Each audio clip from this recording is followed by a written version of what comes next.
Hey, peep game. I was on YouTube the other day and I thought to myself, man, the amount of information we have access to nowadays is truly incredible. And it leads me to today's topic.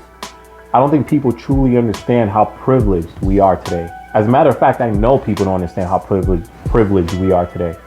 Just look around. All you hear is people bitching and complaining over what? I paint this scenario in my head of my mother, raising us when we were young. At a time she didn't know any English. She barely knew how to drive.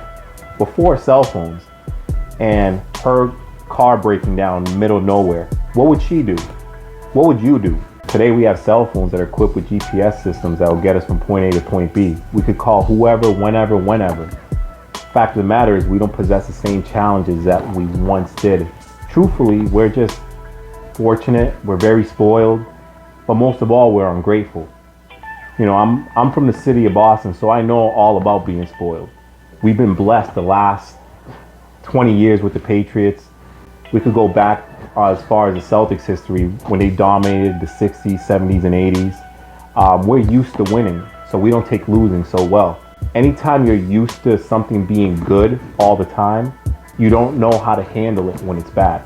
Think about a guy like Bill Russell. For those of you that don't know Bill Russell, he was a Celtics legend, the winningest player of all time, not just in basketball, but all sports.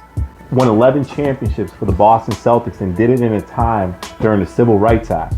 This is a time where racism and segregation was still very prevalent in the United States. I can only imagine what a guy like Bill Russell, as a black man, had to endure during those times. He could have bitched and complained, but what did he do? He dominated the 60s. Like if you ever go into the Boston Garden, just look up in the rafters and you see all the banners. The Celtics won every championship in the 60s except for one. Me personally, I consider Michael Jordan the greatest basketball player of all time. But if somebody was to tell me that Bill Russell was the best basketball player of all time, there would be no argument over here on my side, because what he had to do during that era and the other challenges outside the court that he had to deal with, to me, puts him in a class of his own. And he's definitely on the Mount Rushmores of athletes, all-time athletes.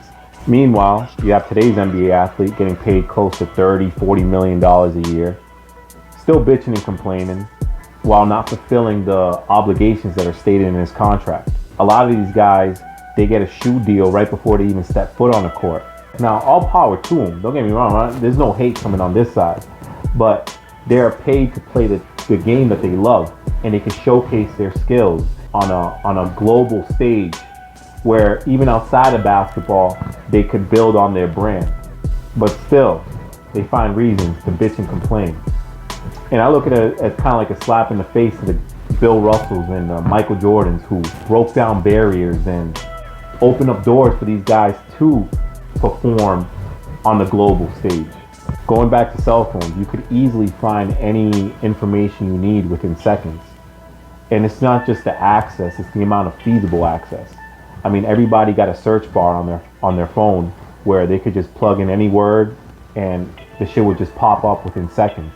Where back then, you had to go to your local library, you had to search through encyclopedias, you had to search through a card catalog to find. You would actually have to read this shit, go through it, which, has benefited us in many ways, but it's also been a disservice because there's a lot of bad information out there, especially on the internet.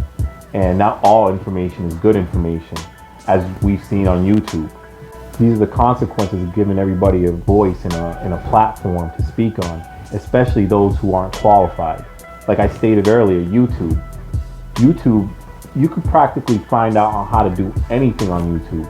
Teach you how to fix your toilet or build a wall or anything.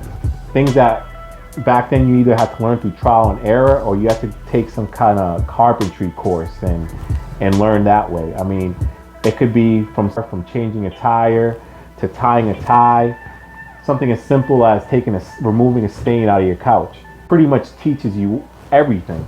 There was no dating apps where, you could soften the blow in case you did get rejected, or you could hide behind a screen and say things to her that you actually wouldn't tell her in person.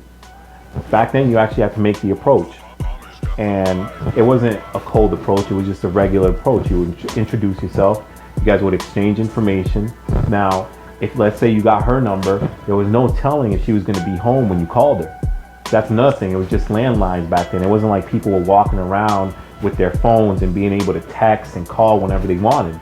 You know what I'm saying? You almost had to bank on the person actually being home at that time. Or you would say something like, hey, let's meet at the park at 3 o'clock tomorrow. You have to actually bank on that person being there. It wasn't like today where, you know, you text them, send them a quick text, hey, I'm gonna be on my way. I know I'm sounding like that old get off my lawn type dude, and that's not even my intentions, but understand that all this convenience and comfort is only making us weaker as a species. And it's turning us soft. I mean, we're less competent, we're less capable of handling adversity. We want everything quick. We need these quick results. We need things now. We need things to happen within seconds, because that's what we're used to. We're not used to putting in the work and the perseverance that's necessary in order to achieve the goals we want to achieve.